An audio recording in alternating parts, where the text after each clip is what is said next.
Welcome back mga ka-TV. Ang video na tatalakayin natin ngayon ay ang chapter 44 ng Omniscient Reader's Viewpoint, at kung bago ka lang sa channel ko ay huwag mahiyang mag-like, subscribe o follow at i-click ang notification bell para ma-notify ka sa susunod na video. Paalala, ang video na tatalakayin natin ngayon ay maaaring mag-iba mula sa ilalabas na anime. Hindi ko inaangkin ang mga drawing o anumang materyales na ipapakita. Ang layunin ko ay magpakita ng suporta at magbigay ng impormasyon tungkol dito. Ang lahat ng kredito ay nananatili sa mga orihinal na may-ari. Maraming salamat, hindi pa gaanong matagal mula nang magsimula ang senaryo, ngunit may pagsalakay na agad. Sinubukan kong alalahanin ang orihinal na kwento. Ngunit wala akong maalalang ganitong kaagang pag-atake. Nangangahulugan yon na may mga bagong variable na lumitaw. Sa dilim, biglang namatay ang mga headlight at umalinggaw ang mga boses sa lagusan. May nagsabi na sa wakas ay nakarating na sila sa Chongmuro, habang may isa namang nagreklamo kung gaano katagal bago nila nalampasan ang senaryo. Pinagsabihan sila ng isa pa na tumahimik at pinaalalahanang magkakaiba ang mga senaryo sa bawat estasyon. Pinanood ko silang lumapit habang may mga hawak na armas. Sa labanan, mahalagang mauna sa paggalaw, kaya humakbang ako pasulong kasama sina Lee Hyun-sung at Jung Hee-won, habang si Yo Sang-ah ay nanatili sa likuran. Natutulog pa rin si Lee Gil-yaung. Makalipas ang ilang sandali, lumitaw ang apat na estranghero mula sa dilim. Itinaas ko ang aking sandata at inutusang huminto sila. Napahinto sila nang makita ang talim na nakatutok sa kanila. May mga puting motorsiklo sa tabi nila at narinig ko ang paghugot ng mga armas, ngunit may isang lalaking nagsalita bago tuluyang tumaas ang tensyon. Sinabi niyang kumalma ang lahat at pabirong sinabi na masyado siyang natatakot para magsalita. Inutusan ko silang ibaba ang kanilang mga armas at dahan-dahang lumapit. Sumunod ang lalaki, nakataas ang dalawang kamay habang papasok sa liwanag.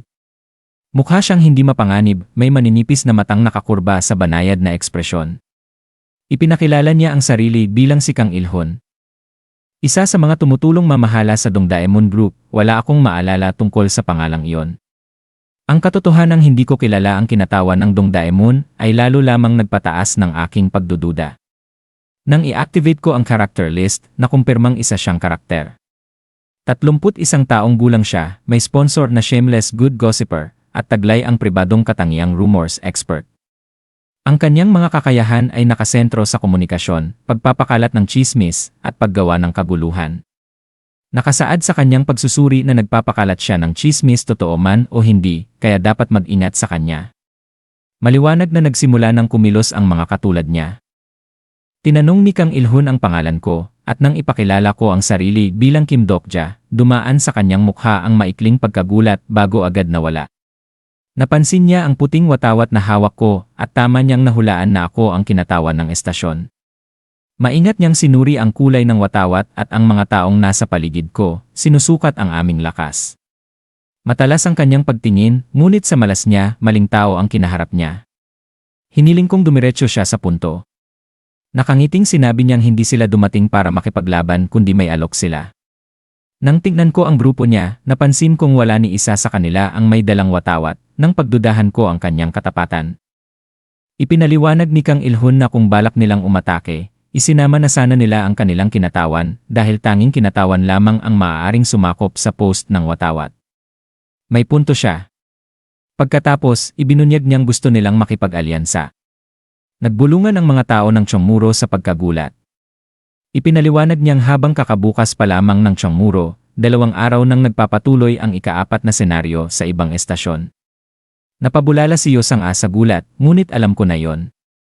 Sa orihinal na kwento, huli sa pagsali ang Chongmuro kumpara sa ibang estasyon, kaya dehado kami pagdating sa impormasyon, nakakatukso ang alok nilang alyansa dahil impormasyon mismo ang kulang sa amin.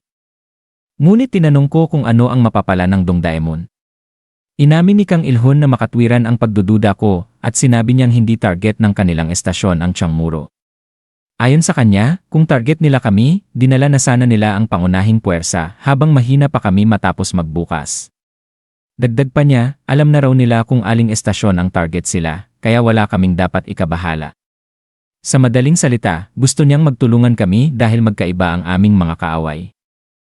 Biglang nagsalita si Yosang-a at matalas na tinanong kung bakit sa Chongmuro sila pumunta sa halip na makipag-alyansa sa ibang estasyon. Bahagyang natigilan si Kang Il-hun bago sumagot na karamihan sa mga estasyon ay mayroon ng alyansa samantalang bagong bukas pa lamang ang Chongmuro at marahil ay wala pang kakampi. Nang kumpirmahin kong wala pa kaming alyansa, tila natuwa siya at agad na iminungkahing makipagsanib sa Dongdaemun. Sinabi pa niyang may paraan para manalo sila sa senaryo at alam nila ang mga nakatagong sikreto nito. Nakangiti siyang nangakong ibabahagi ang impormasyong iyon kung sasang-ayon kami. Pagkatapos, nakipag-usap ako kina Yosang-a, Lee Hyun-sung at Jung Hee-won tungkol sa alok. Nagtanong si Yosang-a kung dapat ba naming tanggapin.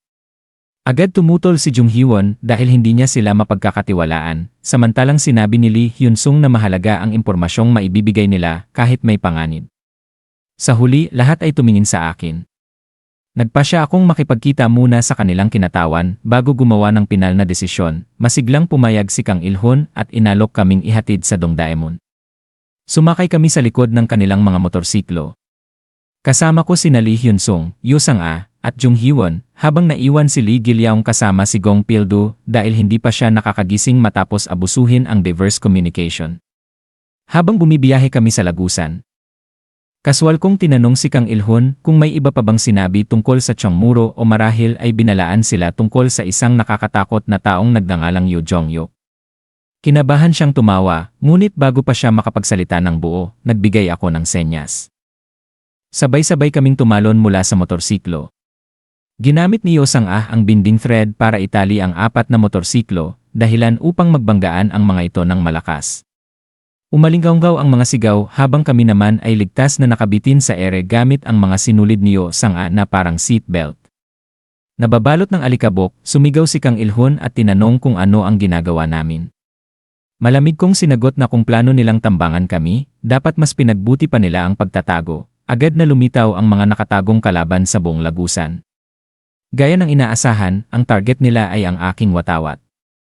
Inactivate ni Jung Hee-won ang judgment time, pinalakas ng mga konstelasyon ng absolute good, at sumabak sa labanan. Nagulat pa siya dahil halos lahat ng tao roon ay kwalipikadong husgahan bilang masama. Kumislap ang kanyang espada sa dilim habang namumula ang kanyang mga mata dahil sa Demon Slayer, at sa loob lamang ng ilang sandali ay bumagsak ang mga kalaban. Halos 10 tao ang napatay niya ng walang kahirap-hirap, patunay kung gaano siya lumakas matapos linisin ang Hidden Dungeon. Samantala, madali kong napasuko si Kang Il-hun gamit ang White Pure Star Energy. Kumpara sa pakikipaglaban kay Yoo Jong-hyuk, wala siyang kahirap-hirap. Ngunit biglang sumigaw si Lee Hyun-sung sa alarma. Nang lingunin ko ang direksyon ng Chongmuro, nakita kong nagkakagulo roon. Inatake sila sa mismong sandaling umalis kami. Iniwan ko si Kang Il-hun na nakatali kay Yosang-a at agad na bumalik. Pagdating namin, matinding labanan na ang nagaganap sa plataporma. Huminto muna ako upang obserbahan dahil may gusto akong kumpirmahin. Isang malaking grupo mula sa direksyon ng Myeongdong ang umaatake sa mga tao ng Chongmuro gamit ang pamilyar na mga armas, ang mismong mga armas na dating pagmamay-ari ng aming grupo. Mukhang natalo na ang Landlord Alliance na ipinadala sa Myeongdong. Ang mga palaboy na nawalan ng grupo ay naging buhay na barya lamang. Sa mga umaatake, may isang lalaking kapansin-pansin. Nakapulupot sa kanyang ulo ang pulang watawat na parang bandana, na agad nagpahiwatig ng kanyang kahalagahan. Kumpiyansa niyang isigaw na matatapos ang lahat kapag naitanim niya ang watawat. Iyon ang pinakamahalagang detalye, siya ang kinatawan, at diyan nagtatapos ang kabanata 44 ng Omniscient Reader's Viewpoint. Patuloy lang sa pagsubaybay mga ka-TV at hanggang sa susunod, paalam.